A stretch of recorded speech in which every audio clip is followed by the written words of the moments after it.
came around to say hello. One, I'm so fly. You took a nosedive. Careful when you play on my level. For you it's so. Hey, hello. Motorola Razr 50 Ultra. Flip the script. Hello, Moto. See, and they have disdain for the president. And if you recall how in the past the members of the Gandhi Vadra family have called the Honorable President terms like poor lady and Rashtrapatni and somebody from evil philosophy. And there is a pattern to it. I will show you another video if you recall when the Gandhi Vadra family was up in arms that why is there no discussion on Manipur and the Honorable Prime Minister was speaking. Here is the leader of opposition who instructed his members to go on the floor and disrupt the speech. So whether it is Rahul Gandhi who's busy on his phone when the might of the Brahmos is seen on Kartavya Path, or whether it is Rahul Gandhi in the past who in fact was busy gossiping when the Honorable President was speaking, his pattern is clear that he takes the Indian democracy very, very insincerely and his own position as the leader of opposition sincerely. And this is not for the first time. Even when the Congress party was in power, recall a leader called Amin Khan. A Congress leader, Amin Khan, had insulted the President Pratibha Patil by saying that Pratibha Patil only became the President because she, quote unquote, used to work in the house of Indira Gandhi. So the Gandhi Vadra family historically has promoted leaders or backed individuals who have disrespected President, and in fact, even during the time of the Congress party. And this is where I bring a very important point that Rahul Gandhi today is not a leader of opposition. Rahul today has become the leader of anti-India front and anti-democracy front. The constitutional body. अरे भैया short duration discussion होता है, question our होता है, तमाम समय होती है, स्कीमों को क्रिटिसाइज कर सकते हो. 87(1) of the Indian Constitution mandates the President to address the joint session of the Parliament.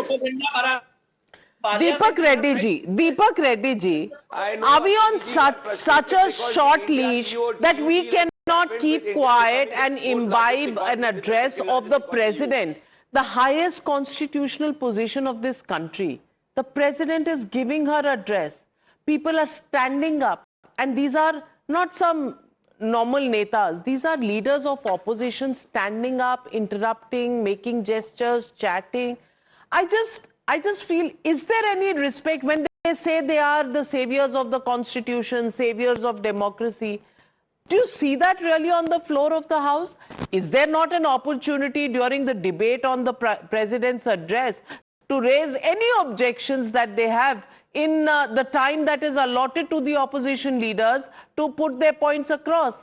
Why would they do it while the President's address is on and expect noble behavior from the governors in states?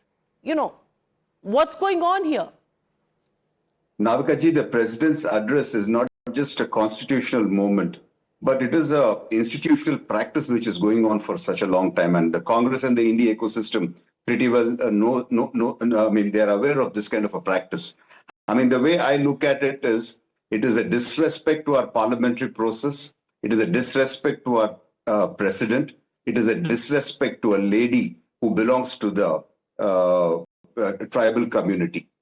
When Vande Mataram was being said, that is something which is something of a pride for us. Even then, look at the behavior, what they kind of display in the Parliament. And they were talking about protocol, totally out of line. There is a process to raise such issues. So clearly, the members of the India ecosystem know what the procedures are, and their only intention is to disrupt the Parliament, and they're not really bothered about the practices and the issues belonging to the people of India. So what the government is saying there is what are the achievements and what is the vision of the government of 2047, and there were a lot of aspects which were said. They can disagree, but there is a procedure for that. But disrupting the procedure and disrespecting the President is something which is really unfortunate, and this is something which is being done intentionally again and again. So, they should feel ashamed.